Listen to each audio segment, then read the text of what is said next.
दोस्तों नमस्कार। आज हम बात करेंगे चैप्टर त्रिभुज कक्षा 10 एनसीईआरटी बुक का एक्सरसाइज नंबर 3.6। क्वेश्चन मैंने आपको 11 तक पहले डिस्कस कर लिए थे। आज हम क्वेश्चन नंबर 12 डिस्कस करने जा रहे हैं। और 12 क्वेश्चन में बोला हुआ है कि त्रिभुज एबीसी की भुजाएं एबी बीसी और माध्यिका एडी एक त्रिभुज अन्य त्रिभुज पीक्यूआर की भुजा पीक्यूक्यूआर और माध्यिका पीएम समानुपाती है। तो दिखाइए कि त्रिभुज एबीसी समरूप त्रिभुज पीक्यूआर है ना। एक त्रिभुज आपका एबीसी है और दूसरा त्रिभुज पीक्यूआर है। इसकी माध्यिका एडी, इसकी माध्यिका पीएम है। एडी पीक्यू बीसी क्यूआर और एडी और ये पीएम का रेशियो दिया हुआ है, समानुपाती है ना। ये आपके समानुपाती दे रखे हैं, ये आपस में इनका रेशियो जो है वो आपस में बराबर है, ठीक है ना। यानी AD upon PQ equal to BC upon QR equal to AD upon PM दिया हुआ है। और आपको आज दिखाना है त्रिभुज एबीसी समरूप त्रिभुज पीक्यूआर। देखिए AB upon PQ equal to BC upon QR तो है यही हमारे पास। अगर कहीं से angle B equal to angle Q prove हो जाए तो पूरी बात बन जाएगी और SAS के थ्रू हम कह सकते हैं कि ट्रायंगल आपके ये समरूप हो जाएंगे, है ना। तो हमारा पूरा फोकस जो है वो सिर्फ SAS करने पे है। Anyhow angle B equal to angle Q prove हो जाए तो बात बन जाए। अब आप देखिएगा AB upon PQ equal to BC upon QR और AD अपान PM दिया है। BC को हम चाहे तो 2BD लिख सकते हैं क्योंकि D BC का मध्य बिंदु है। ऐसे इसको 2QM लिख दोगे, ये मध्य बिंदु है। तो यानी अब अगर गौर करो तो AB अपान PQ, BD अपान QM और AD अपान PM आ गया। तो ये जो छोटा त्रिभुज यहाँ पर समरूप हो गया SSS से। और जब ये समरूप हो गया तो निश्चित रूप से कोण B जो होगा वो कोण Q पे आ जाएगा CPST से। और बस हमको यहीं से मिल जाएगी बात हमारी, हमको सिद्ध करना है ना। तो देखिएगा जरा सा, चूंकि AB upon PQ equals to BC upon QR equals to AD upon PM, ये कहां से है, गिवन है ना, ये बात आपको दी हुई है। या हम इसको ये भी लिख सकते हैं कि AB upon PQ is equals to BC को लिख दिया 2BD upon 2QM is equals to AD upon PM। Since B BC का मध्य बिंदु और M QR का मध्य बिंदु है ना। B is mid point of BC और Q is midpoint of M is the midpoint of QR, M is the midpoint of QR, ठीक है ना। तो ये कट गया, तो इसलिए त्रिभुज आपका ABD समरूप त्रिभुज हो जाएगा PQM बाई SSS रेक्टेंगल, तीनों साइड्स का रेशियो आ गया। और जब ये सिमिलर हो गए तो इसका मतलब क्या हो जाएगा, angle ABD equal to angle PQM CPST से corresponding parts of similar triangle. अब इसी ABD को हम चाहे तो ABC तक लिख सकते हैं। तो हमने ये भी लिख दिया कि angle ABC equal to angle PQR लिख दिए, है ना। अब फिर से आ जाओ कि त्रिभुज ABC व त्रिभुज PQR में जब आते हो तो AB upon PQ is equal to BC upon QR है, तथा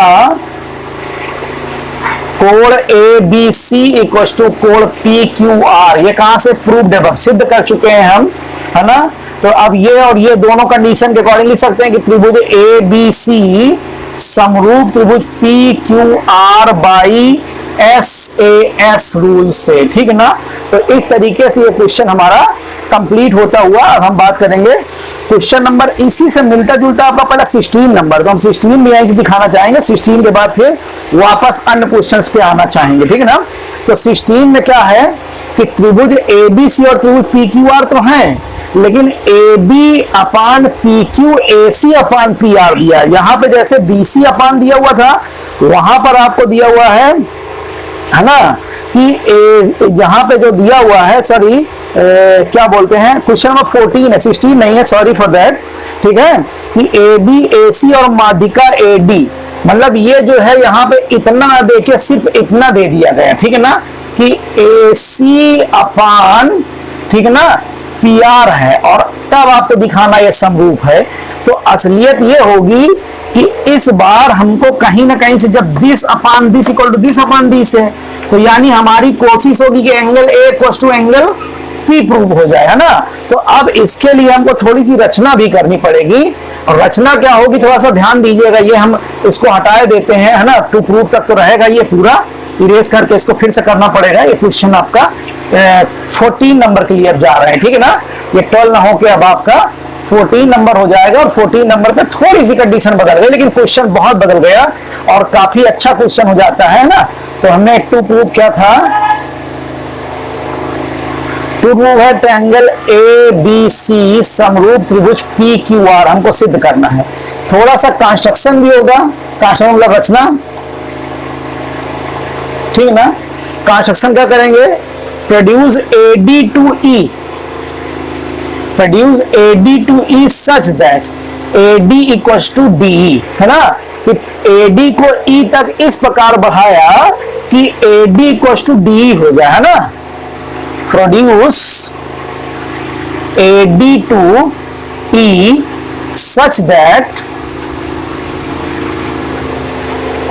ए D equals to D, A D equals to D and join B C, join B and C E, ठीक है।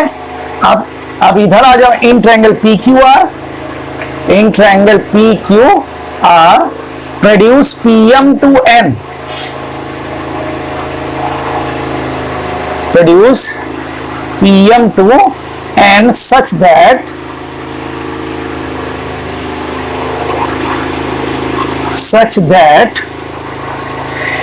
Pm equal to Mn and join Qn and Rn, Qn Rn। देखिएगा इसमें इसको produce कर चुके हैं और ऐसे हमने इसको ज्वाइन कर लिया, ठीक है ना, ये आपका ई पॉइंट है। अब ऐसे इसमें आपने इसको n तक प्रोड्यूस कर दिया, ये इसके इक्वल है, और इनको भी हमने ऐसे ज्वाइन कर दिया, ठीक है ना। अब आप ध्यान दीजिएगा, सबसे पहले तो हम ये दिखाना चाहेंगे यहाँ पर कि ये साइड इसके इक्वल है, ये साइड इसके इक्वल है। कैसे कर पाओगे, ये दोनों ट्रायंगल ले लीजिए आप, ठीक है ना। तो in triangle A D B, है ना, और इधर E D C, A D equal to D, A D equal to D, B D equal to C D and angle this equal to angle this B O A से, ठीक है ना। तो हम यहाँ पर इन दोनों त्रिभुजों को जब कॉन्ग्रुएंट कर लेंगे तो ए बी बराबर सी आ जाएगी, इसी प्रकार ए सी बराबर बी आ जाएगा और पी आर बराबर क्यू एन और पी क्यू बराबर आर एन आ जाएगा, है ना। तो एक पार्ट करते हैं और बाकी को इसी प्रकार लिख देंगे, ये आपस में इक्वल हो जाएंगे, ठीक है ना। तो प्रूफ में जब आ रहे हो तो देखिएगा, त्रिभुज हमें लिया ए डी बी व त्रिभुज, ठीक है, ई डी सी में, ई डी सी में जब आते हो तो देखिएगा क्या बोलते हैं, ए डी इक्वल टू कितना हो गया डी, कहां से बात हो गई, रचना से, है ना। ये बात आपकी बाई कंस्ट्रक्शन है, आपने रचना कर रखा था इतना, तो ये कंस्ट्रक्शन से इतनी बात हो जाएगी, ठीक है। इसके बाद देखिएगा angle A D B, angle A D B equal to angle E D C हो गया V O A, vertically opposite angle, है ना। इसके अलावा क्या बोलते हैं, बी डी बराबर सी डी, बी डी बराबर सी डी, क्यों, डी बी सी का मध्य बिंदु, है ना, D is mid point of B C, D is mid point of B C, D जो है वो बी सी का मिड पॉइंट है, ठीक है ना। अब जब इतना हो गया तो इसलिए त्रिभुज ए डी बी कॉन्ग्रुएंट त्रिभुज क्या आ गया, ईडीसी हो गया, EDC by S A S से, और जैसे ये कॉन्ग्रुएंट हुआ तो इसलिए हम लिख सकते हैं यहां से, ये दोनों त्रिभुज जो है आपके कॉन्ग्रुएंट जब हो जाएंगे, है ना, तो क्या आ जाएगा, ए बी बराबर सी, है ना। तो ए बी बराबर सी ई, ये कहां से आया, सी पी सी टी से, है ना। इसी प्रकार जैसे ये आएगा तो इसी प्रकार हम ये लिख सकते हैं अब कि A C equal to B, A C equal to B, ठीक है ना, P R is equal to Q N and, ठीक है ना, P Q equal to R N, P Q equal to R N, इतनी बात कह सकते हैं ना। जब कह सकते हो तो अब देखिए यहाँ पे पुनः इतनी बात आपको दी हुई है कि A B upon P Q is equal to A C upon P R is equal to A D upon P M, A D upon P M. ये बात आपको क्या है, दिया है। अब देखो हम चाहते हैं ये ट्रायंगल कॉन्ग्रुएंट हो जाए, कौन सा, ए बी ई और इधर पी क्यू एन, ठीक है ना। तो आप देखो जो ए डी है इसको अगर ट्वाइस कर दोगे तो इससे ए ई आ जाएगा, पी एम का ट्वाइस करने से आपका पी एन आ जाएगा। और जहां ए सी लिखा वहां हम बी लिख सकते हैं, जहां पी आर लिखा वहां हम क्यू एन लिख सकते हैं। तो ये आपको दिया था। अब यह हम ये भी लिख सकते हैं कि ए बी को हमने ए बी रखा, ठीक है। तो A B upon P Q as it is जैसे था, ए सी को हमने लिख दिया बी ई, ठीक है। और ये क्या लिख दिया, ए सी बी और पी आर को लिख दिया हमने कितना, क्यू एन, पी आर को लिख दिया क्यू एन और इसको लिख दिया 2AD अपान 2PM, ठीक है। रीजन दे दिया कि AC equals to BE, AC equals to BE तथा, ठीक है, PR equals to QN, PR equals to QN सिद्ध कर चुके हैं। ये बात कहां से आ गई, सिद्ध कर चुके हैं, ठीक है ना। ये बात हम आपकी पहले ही सिद्ध कर चुके हैं कि इतना हो चुका था हमारा, है ना। अब AB ऐसे रहेगा आपका, AB अपान PQ, इसको हमने लिख दिया BE अपान QN, इसमें भी कोई परिवर्तन नहीं किया हमने, ठीक है ना। ये BE अपान QN लिख दिया और इसके बाद ये जो 2AD है वो AE आ गया AE अपान कितना लिख सकते हो इसको, PN, है ना, AE अपान PN। और जैसे ही इतना लिख दोगे तो आप ध्यान दीजिएगा आप कि ये दोनों ट्रायंगल सिमिलर हो जाएं। कौन कौन से triangle, triangle ABE similar to triangle PQN हो गया, PQN, है ना। कैसे, AAA से नहीं, साइड से। और जब ये सिमिलर हो गए तो इसका मतलब angle ABE, angle BAE is equal to आ जाएगा एंगल QPN, इक्वेशन फर्स्ट लिख दिया CPST से, CPST। जैसे ये वाला पोर्शन आएगा इसी प्रकार, है ना, इसी प्रकार हम ये भी कह सकते हैं आप कि कोण CAE इक्वल टू कोण RPN इक्वेशन सेकेंड। अगर इन दोनों इक्वेशन को जोड़ दो, इक्वेशन फर्स्ट प्लस सेकेंड, तो आप देखिए एंगल BAE और ACE से क्या आ जाएगा, एंगल BAC आ जाएगा, angle BAC equals to angle QPR आ गया, QPR। और जब इतना आ गया तो अब आप बहुत आराम से दोनों भी चीज लिख सकते हैं कि ये त्रिभुज कैसे कॉन्ग्रुएंट होगा। एक बार फिर से आओगे कि पुनः त्रिभुज ABC व त्रिभुज PQR में angle B equals to angle Q कहां से, प्रूफ जब ये हम आपकी बात सिद्ध कर चुके हैं। और AB upon PQ equals to आ गया AC अपान PR, ये बात आपको दिया है ना। ये बात कहां से हो गई, दिया है। और जब दोनों बातों को कंबाइन कर देंगे तो लिख सकते हैं त्रिभुज ABC समरूप त्रिभुज PQR बाई SAS, है ना। तो ये थोड़ा सा अच्छा क्वेश्चन था एज कंपेयर टू, ठीक है, 12 नंबर। ये काफी अच्छा क्वेश्चन है, थोड़ा सा अलग है, ठीक है ना।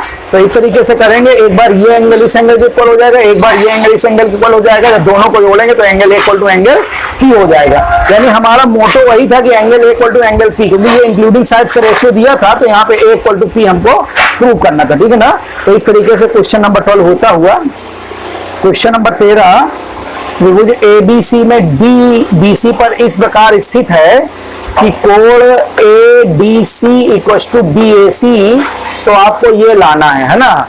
तो अगर देखें हम यहाँ से ये एंगल इस एंगल के इक्वल है, ये वाला कॉमन हो जाएगा, तो हम लिख सकते हैं त्रिभुज ABC सिमिलर टू DAC, है ना। और जब ये सिमिलर हो जाएंगे तो करस्पॉन्डिंग साइड के रेशियो से बात निकाल सकते हो। तो सीधे आ जाइए आप त्रिभुज ABC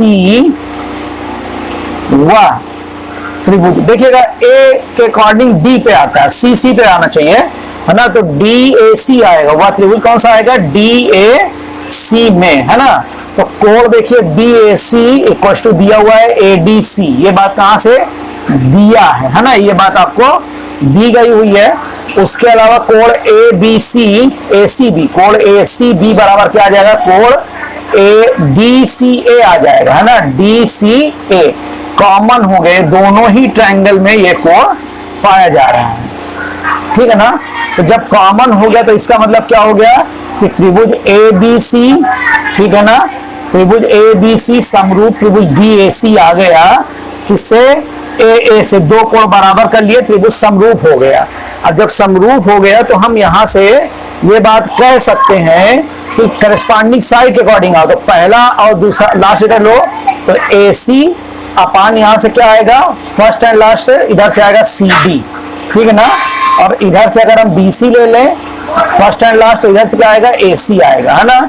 ये कैसे आ गया, CPST से, ठीक है।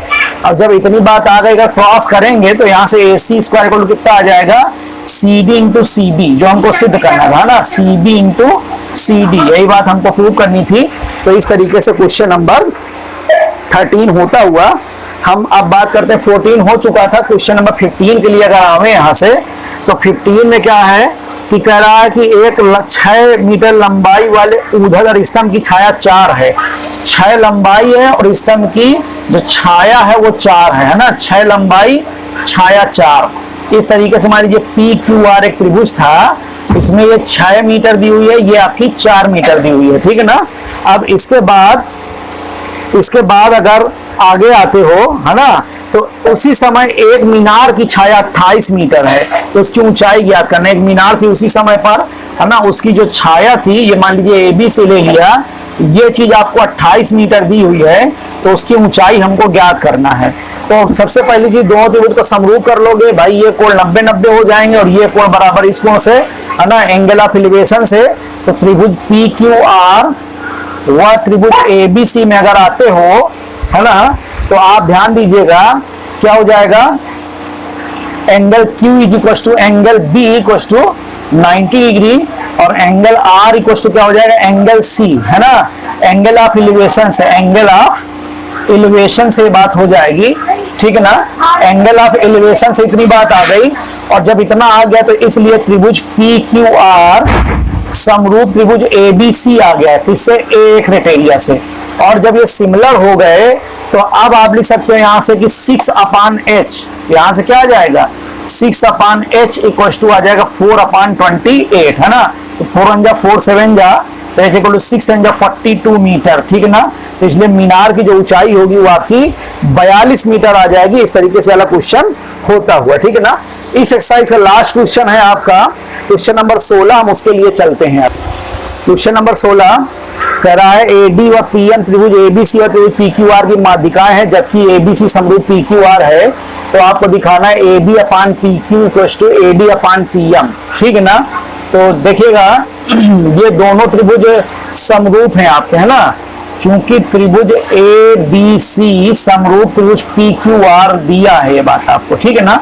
अगर ये बात दे रखी है तो हम ये कह सकते हैं कि कोण B बराबर कोण Q, कोण B बराबर कोण Q हो जाएगा CPST से, है ना। ये बात आपकी CPST से इतनी हो गई।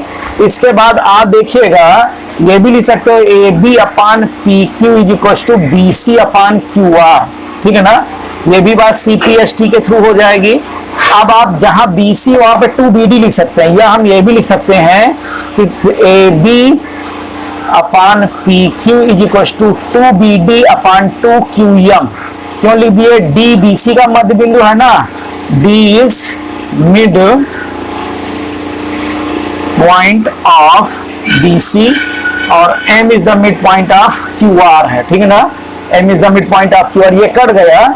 तो आप देखिए ये कोण बराबर है और इनका रेशियो बराबर हो गया, तो इसका मतलब त्रिभुज हम लिख सकते हैं ABD समरूप त्रिभुज PQM, है ना, लिख सकते हैं बाई SAS से आ गया, है ना।